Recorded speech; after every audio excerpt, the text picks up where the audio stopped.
जो भी सड़क पर नमाज पढ़े, योगी की पुलिस, मोदी की पुलिस, अमित शाह की पुलिस, शुभेंदु की पुलिस, इनको इतने लठ मारो कि सीधा हो जाए मुसलमान। क्यों पढ़ेंगे आप? वजह बताइए ना। जो मोदी जी कहते हैं वो कहते होंगे सबका साथ सबका विकास, ये तो हमारा फार्मूला है। सबका साथ सबका विकास, सबका विश्वास, सबका प्रयास, सबका सब कुछ। जब तक सब मिलकर नहीं रहेंगे सोसाइटी में, सोसाइटी डेवलप नहीं करेगा, नफरत खत्म नहीं होगा, प्यार प्रेम नहीं बढ़ेगा। इसलिए जरूरी है कि हम वो रास्ता निकाल लें जिस रास्ते में किसी की भावनाएं आहत न हो। चालाक हैं सबके सब बढ़े जाते हैं, अफलाके तरक्की पे चढ़े जाते हैं, मकतब बदला किताब बदली, हम हैं कि वही सबक पढ़े जाते हैं। ट्रिपल तलाक में हारा, वक्फ बोर्ड में हारा, शाहबानों में हारा, बाबरी में हारा, तमाम मुकदमे हार गए, किसी की जमानत आज तक नहीं करा पाया। आजम खान जेल में, अतीक के खिलाफ कोई सुनवाई नहीं, मुख्तार के खिलाफ कोई सुनवाई नहीं, शहाबुद्दीन के खिलाफ कोई सुनवाई नहीं। शहाबुद्दीन बेचारे अल्लाह के प्यारे हो गए, कोई क्यों मरे, कैसे मरे, किसने जहर दे दिया, किसने इंजेक्शन लगा दिया, कैसे मौत हुई, कोई जांच हुई आज तक? मुख्तार अंसारी की जांच हुई आज तक? अतीक को 2 लौंडे आके गोली मार दिए, पता चला वो लौंडा कौन था? उसके घर पे बुलडोजर चला, वो किस जेल में है पता है किसी को? उसकी पेशी कब किस अदालत में हुई किसी को है पता? है तो बताओ ना कमेंट में, मैं जानूं। मुझे तो नहीं पता, मैं बेखबर हूं। वो दोनों कौन से लौंडे थे? जमीन निकल गई, आसमान उठा लिया, किस जेल में है, कहां है?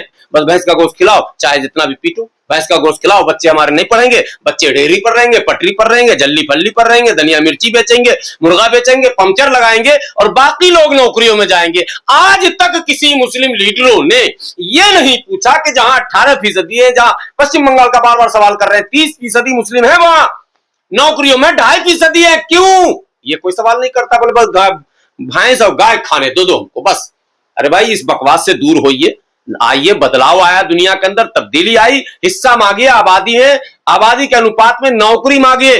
पुलिस में क्यों नहीं, सेना में क्यों नहीं, आईएएस क्यों नहीं, आईपीएस क्यों नहीं, आईआरएस क्यों नहीं, आईएफएस क्यों नहीं, ये सवाल क्यों नहीं होता? टीचर क्यों नहीं, डॉक्टर क्यों नहीं? हम एजुकेशन में या हेल्थ में या ट्रांसपोर्ट में या तमाम जो डिपार्टमेंट है गवर्नमेंट के, उसमें हम क्यों नहीं दिख रहे हैं? एक सिपाही नहीं थाने में नजर आता, और दारोगा सिपाही मिलके एक मुल्ला को पकड़ता है और दाढ़ी पकड़ के बंद कमरे में देख गुस्सा, कोई वीडियो बनाने वाला भी नहीं मिलता। कम से कम 2-4 सिपाही और थाने में रहेगा तो कम से कम धर्म के नाम पर आपको मार के अंदर से अपमानित तो नहीं किया जाएगा। आप नौकरी क्यों नहीं मांगते? जिस पीएससी के क्रियाकलापों पर लगातार सवाल उठ रहे हैं, कांग्रेस के जमाने से लेकर सपा तक हम आ गए, पीएससी में मुसलमान नहीं आया, यादव भर गया, जाट भर गया, गुजर भर गया, सब भर गया। मुसलमान बोला बस हमको तो सिर्फ आप खाने की आजादी दे दीजिए और सड़क पर नमाज पढ़ने का। बिल्कुल नहीं। जो भी सड़क पर नमाज पढ़े, योगी की पुलिस, मोदी की पुलिस, अमित शाह की पुलिस, शुभेंदु की पुलिस, इनको इतने लठ मारो कि सीधा हो जाए मुसलमान। क्यों पढ़ेंगे आप? वजह बताइए ना। फतवा नहीं देना था ना कि गाय नहीं बिकेगी वहां पर और सारे हिंदुओं को परेशान कर नहीं, अच्छा किया। बंगाल के उन मौलानाओं को मैं बधाई देता हूं, मैं धन्यवाद देता हूं। लगता है मेरे हम ख्याल वो मौलाना थे जिन्होंने आते ही वीडियो बनाया और अपीलें जारी कर दी। अपील का असर भी दिख रहा।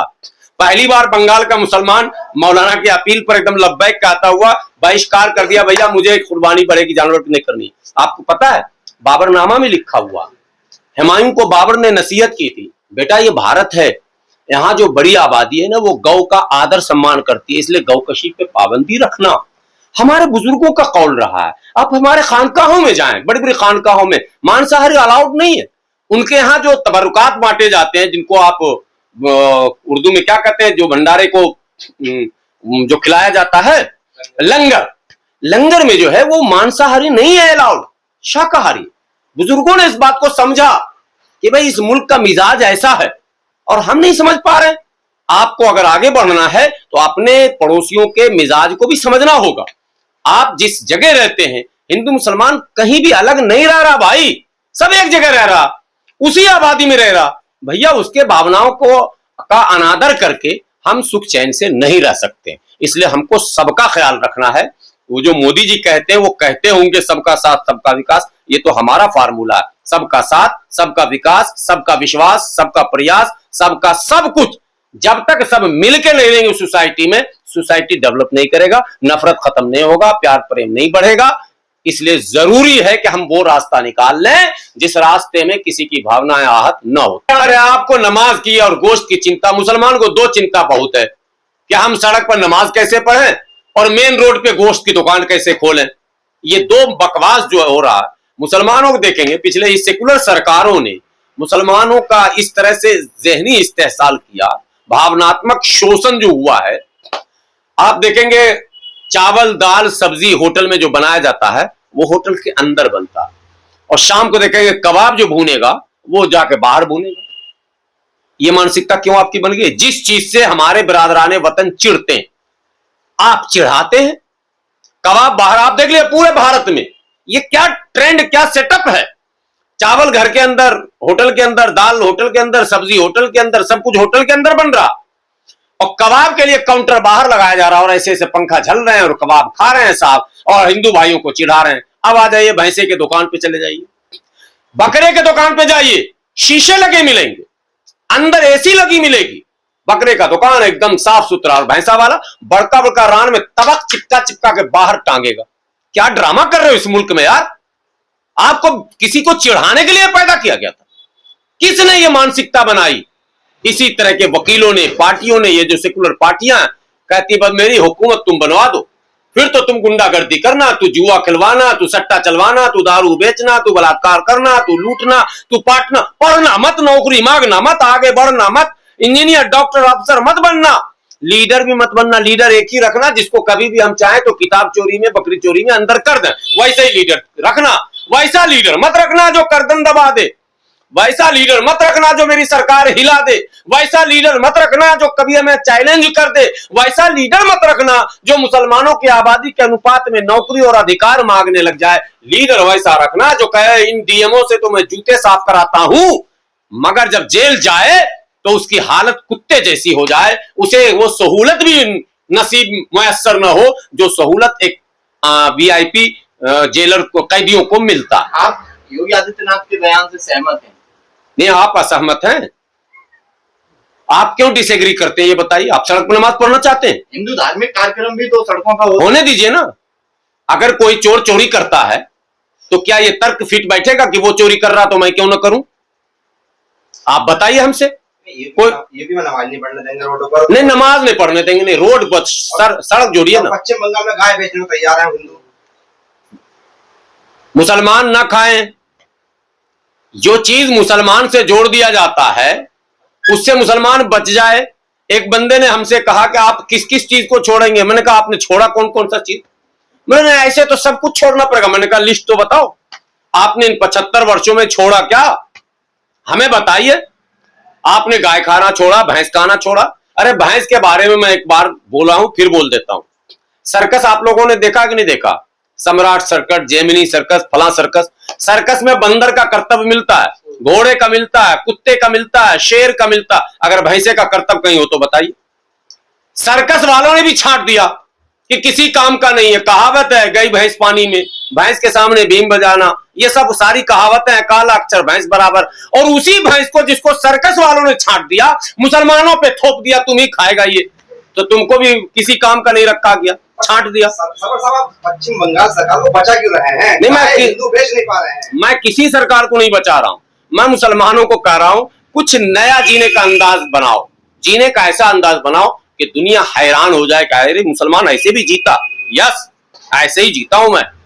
शाद अजीमाबादी एक बहुत बड़े शायर गुजरे हैं, अल्लाह उनको जन्नत दे। पटना अजीमाबाद का नाम, पटना का नाम पहले अजीमाबाद हुआ करता था, पटना के थे शाद अजीमाबादी। उनका एक मशहूर शेर अक्सर मैं पढ़ता हूं, कब कहा, 100 साल पहले की बात। चालाक हैं सब के सब बढ़े जाते हैं, अफलाके तरक्की पे चढ़े जाते हैं, मकतब बदला किताब बदली, हम हैं कि वही सबक पढ़े जाते हैं। पिछले दिनों जो मुख्य न्यायाधीश की एक टिप्पणी जो वायरल हो रही, ये सब अनावश्यक है, नहीं होना चाहिए। लोगों को अपने पद की गरिमा बचानी भी बहुत जरूरी है। जब आपको पता है कि आप जो कुछ भी बोलेंगे वो आप तक सीमित नहीं है, आप गुलाम सरवर नहीं है कि कुछ भी बोल के निकल जाएंगे, आप माननीय बड़े न्यायालय के न्यायाधीश हैं। तो एक तो ये मामला, दूसरे सियासी दखल इसमें जब से हुआ, मैं बार बार कह रहा हूं और फिर कह रहा हूं, कपिल सिब्बल जब वो मिनिस्टर थे यूपीए की सरकार में, 2011 में सुप्रीम कोर्ट ने एक नोटिस जारी किया केंद्र सरकार को अनुच्छेद 341 पर लगे धार्मिक प्रतिबंध के खिलाफ जो PIL नंबर 80 हम लोगों का सुप्रीम कोर्ट में है, जो 2004 से है, उस पर 2011 में इशू फ्रेमिंग के बाद after issue framing notice issue किया गया केंद्र सरकार को। हम लोग यूनाइटेड मुस्लिम मोर्चा की टीम कपिल सिब्बल से मिलने गई कि भाई नोटिस आया, जवाब दे दीजिए ताकि आगे की प्रक्रिया अदालत की शुरू हो। हमारे कपिल सिब्बल साहब का यह जवाब था कि हम तो जवाब ना देते, कोर्ट को जो करना है कर लीजिए, आप हमें एक्स पार्टी बना लीजिए, जो चाहिए कर लीजिए। वो दिन है और आज का दिन है, उस मुकदमे पर आज तक फैसला नहीं हुआ। इतने गैर जिम्मेदार असंवेदनशील नेता को भारत के मुसलमानों ने सर पर उठाकर रखा और जितने भी मुकदमे हुए, शाहबानों से लेकर बाबरी से लेकर पर्सनल लॉ बोर्ड के तमाम मुकदमे कपिल सिब्बल को दिए जाते हैं। आपको ये पता है कि नहीं, ये मुकदमा भी कपिल सिब्बल लड़ रहे हैं? तो लड़िए, तो मरिए, रोइए बैठकर। जब आप लोगों को नहीं पहचान रहे, पूरे भारत में आपको एक वकील नहीं मिल पा रहा, कहते हैं हम पर्सनल लॉ बोर्ड है, बहुत बड़ी तंजीम है, पूरे हिंदुस्तान के 20 करोड़ मुसलमानों की सबसे बड़ी तंजीम आप कहते हैं, आपके पास एक वकील नहीं है। सुबह उठे, मुंह उठा के चले गए कपिल सिब्बल के यहाँ, 25 लाख रुपया 30 लाख रुपया चंदा करके दे दिया। कपिल सिब्बल जो है वो एक मुकदमा अगर जिताया हो तो आप हमको बता दीजिए, मेरे संज्ञान में तो नहीं है, अगर आपके इल्म में है तो बताइए। सीनियर वकील तो है देश के। कैसा सीनियर? किस चीज का सीनियर? किस चीज का सीनियर? मुकदमे में जो विनर होता है उसका प्रमोशन होता है, जो माने ज्यादा से ज्यादा मुकदमे जीतता है उसकी शोहरत होती है, उसी को बड़ा वकील कहा जाता है। मुसलमानों के ताल्लुक से पर्सनल लॉ बोर्ड के द्वारा, जमीयत के द्वारा, जमात के द्वारा, तमाम तंजीमों के द्वारा दिए गए मुकदमे में एक मुकदमे का नाम बताइए कि कपिल सिब्बल जीत गए, बता दीजिए, मैं मान जाऊं। फिर क्या मजबूरी है इन तमाम तंजीमों की कि ये घूम घाम कर कपिल सिब्बल के पास क्यों जाते हैं? कपिल सिब्बल पहले कांग्रेस के राज्यसभा सांसद थे, अब समाजवादी के राज्यसभा सांसद है। मैं इन पार्टियों से भी पूछता हूं कि आपकी क्या मजबूरी, तो वो कहते हैं जी हमारा मुकदमा फ्री में लड़ते हैं। उनको तो बचा लेते हैं, मुलायम सिंह के परिवार को कपिल सिब्बल ने बचा लिया, आजम खान को नहीं बचा सकते हैं। मगर पर्सनल लॉ बोर्ड सारा चंदा का पैसा, हराम की कमाई, ये जाकर उसी को देंगे, ये मरे हुए कौम के चंदे का पैसा। अरे भैया, हम सच्चर कमेटी ने पहले रिपोर्ट में कह दिया कि हम मरी हुई कौम है, दलितों से भी बदतर हैं, हमारा एक एक रुपया कीमती है भैया, और हमारे एक एक रुपये को आप जमा करके और कपिल सिब्बल को अमीर बना रहे हो जबरन, वो भी गैर जरूरी, जिससे कुछ बेनिफिट, कोई रिटर्न नहीं मिल रहा साहब। वक्फ बोर्ड को तो बचा दिया ना, देखिए कहां बचाया वक्फ बोर्ड? कोई कानून नहीं आया। जो ट्रिपल तलाक में हारा, वक्फ बोर्ड में हारा, शाहबानों में हारा, बाबरी में हारा, तमाम मुकदमे हार गए, किसी की जमानत आज तक नहीं करा पाया। आजम खान जेल में, अतीक के खिलाफ कोई सुनवाई नहीं, मुख्तार के खिलाफ कोई सुनवाई नहीं, शहाबुद्दीन के खिलाफ कोई सुनवाई नहीं। शहाबुद्दीन बेचारे अल्लाह के प्यारे हो गए, कोई क्यों मरे, कैसे मरे, किसने जहर दे दिया, किसने इंजेक्शन लगा दिया, कैसे मौत हुई, कोई जांच हुई आज तक? मुख्तार अंसारी की जांच हुई आज तक? अतीक को 2 लौंडे आके गोली मार दिए, पता चला वो लौंडा कौन था? उसके घर पे बुलडोजर चला, वो किस जेल में है पता है किसी को? उसकी पेशी कब किस अदालत में हुई किसी को है पता? है तो बताओ ना कमेंट में, मैं जानूं। मुझे तो नहीं पता, मैं बेखबर हूं। वो दोनों कौन से लौंडे थे? जमीन निकल गई, आसमान उठा लिया, किस जेल में है, कहां है, कौन पूछेगा?